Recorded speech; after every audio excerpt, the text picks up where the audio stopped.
Good morning to all of you. आज क्या बात करनी थी, क्या कंटेंट था? राइट अगेंस्ट एक्सप्लॉयटेशन, यानी शोषण के विरुद्ध अधिकार। राइट अगेंस्ट एक्सप्लॉयटेशन यानी शोषण के विरुद्ध अधिकार। अब नाम सबसे पहले जुड़ गया शोषण। शोषण का मीनिंग समझते हैं आप हिंदी में? शोषण का मीनिंग समझते हैं? फिर मैं प्रैक्टिकल एग्जांपल देकर आपको बताऊंगा। कोई बच्चा बता सकता है किस तरीके का शोषण?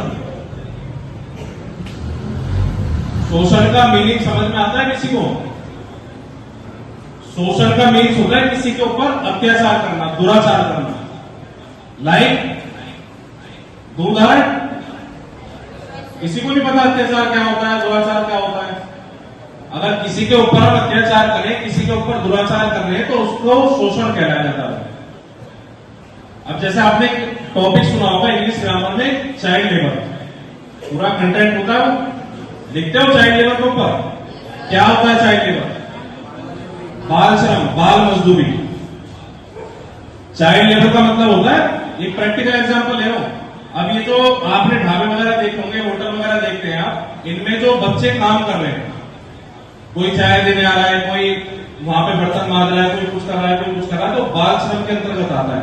अगर वो 18 बिलो है, यानी 18 साल की उम्र से नीचे है, तो बाल श्रम काउंट नहीं होता। और 18 प्लस है तो बाल श्रम काउंट, सॉरी उल्टा हो गया, बाल श्रम काउंट होगा 18 से ऊपर। इसकी एज चेंज कर दी गई है फिलहाल। तो मेन एग्जांपल हो गया हमारा बाल श्रम का। अगर आप प्रैक्टिकल एग्जांपल उठाएं तो बाल श्रम जो हमारा एग्जांपल है चाइल्ड लेबर का, वो ये है कि अगर किसी बच्चे से, किसी नारी के ऊपर, किसी इंसान के ऊपर यदि हम दुराचार कर रहे हैं अपनी तरफ से, तो वो शोषण कहलाया जाता है। और शोषण बहुत तरीके का होता है। अभी बंगाल में क्या हुआ था वो आपको पता है, वो शोषण ही है। बंगाल इटली का आना भी सुन लिया होगा, बंगाल वाला केस सभी ने। तो वो शोषण ही है एक तरीके का, और वो बहुत तगड़े वाला दुराचार कह सकते हो आप उसे। तो अत्याचार, दुराचार को भी हम अगर साइनोनियम्स कहे जाएंगे तो ये साइनोनियम्स है हमारे शोषण के, यानी एक्सप्लॉयटेशन के। अब शोषण का जो अधिकार है वो क्या कहता है, उसके बारे में सुन लेते हैं। कॉन्स्टिट्यूशन कहता है कि भारतीय संविधान के अनुच्छेद 23 के अनुसार शोषण 3 पहलुओं में निषिद्ध होगा, अर्थात मानव तस्करी, जबरन श्रम और बेगार। 3 पहलुओं में ये बटा हुआ है, मानव तस्करी, जबरन श्रम और बेगार। मानव तस्करी किसी व्यक्ति को गुलाम बनाने या गुलामी, क्लियर समझ पा रहे हो? सुना है अखबारों में न्यूज आती है मानव तस्करी। अभी बताऊंगा, समझाऊंगा थोड़ा सा।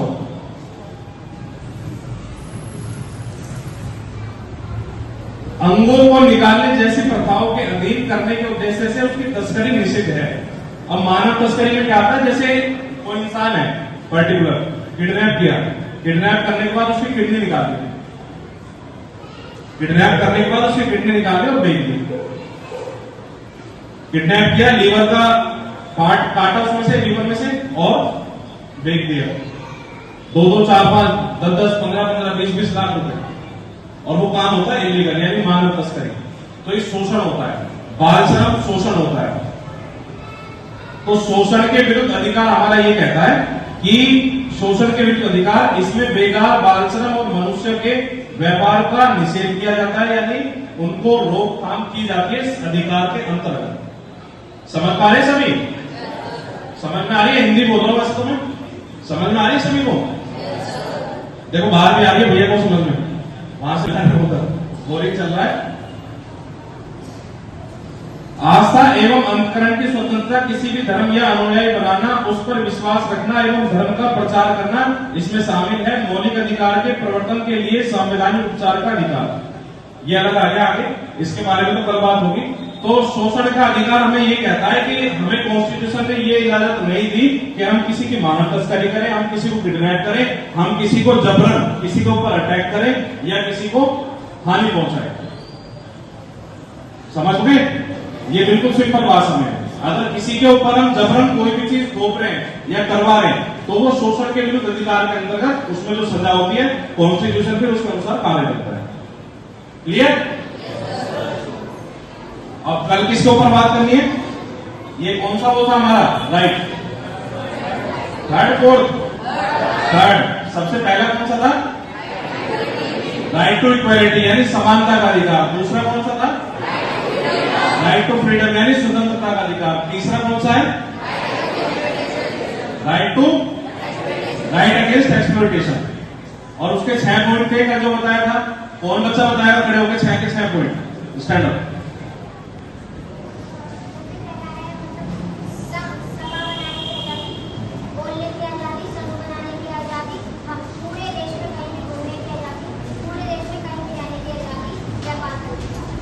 भाई क्लैपिंग हो जाए पर जोरदार।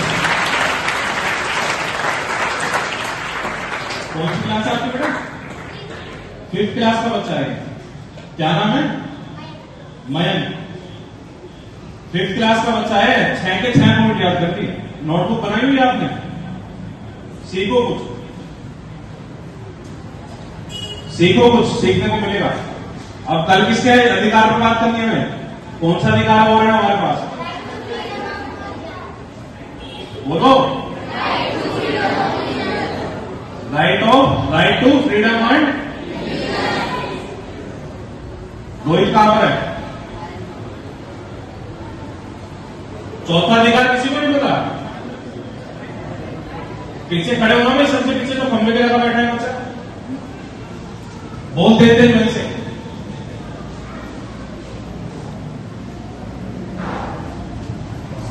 चौथा अधिकार कौन सा है हमारा? Fundamental right 4। आगे बताओ खड़े होके।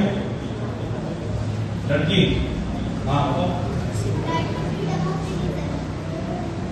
आप बताओ, आप बताओ।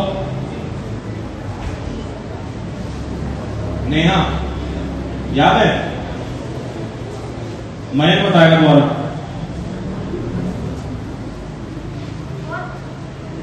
हाँ अभी बोल चुका हूं मैं। धर्म की स्वतंत्रता का अधिकार, कल इसके बारे में बात करेंगे। धर्म की स्वतंत्रता का अधिकार हमें क्या सिखाता है, क्या बताता है, उसके बारे में बात करेंगे। बैठ जाए सर, नोटबुक बना लो, बहुत जरूरी है, कंपलसरी है। बना लोगे फायदे में रह जाओगे, नहीं तो ऐसे कैसे रह जाओगे। कहीं पे खड़े होकर पूछ लिया गया ना फंडामेंटल राइट कितने होते हैं, बता तो दोगे 6 होते हैं। होते कौन कौन से वो नहीं बता पाओगे। तो शोषण का जो अधिकार है हमारा, शोषण के विरुद्ध अधिकार, इसके बारे में आज हमने जान लिया। और इसी के साथ आगे हम जो 4th पॉइंट है हमारा, 4th राइट है, वो कल हम कंटेंट लेके चलेंगे। और शोषण का अधिकार उन्हें मैं बताना चाहूंगा कि शोषण का अधिकार ये सिखाता है कि हम किसी के ऊपर जबरन कोई भी चीज ना थोप रहे हैं तो शोषण के विरुद्ध अधिकार के अंतर्गत कानून होता है और कानून उसके अनुसार फिर कार्रवाई करता है। इसमें अलग अलग फिर धाराएं हैं, बहुत सारी चीजें हैं, बहुत फैलाव होता है।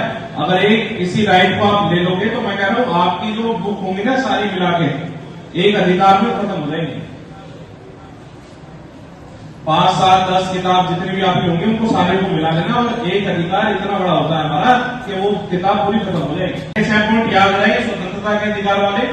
फर्स्ट पॉइंट आपको बता दिया, तो ये बार बार ये चीजें मौका ना मिले दोबारा दोहराने का। अब आप कंटिन्यू चले, मौसम बहुत अच्छा है, एनवायरमेंट बहुत अच्छा चला हुआ है, खूब पढ़ो इस मौसम में। सुबह उठ जाओ, अपना शेड्यूल बना लो और पढ़ाई शुरू कर दो एकदम तरीके से। पेपर है 17 तारीख से और ये सारी चीजें काम आने वाली है पेपर में, जो यहां बताई जा रही है, समझाई जा रही है, सारी चीज काम आएगी। चले अब, धन्यवाद।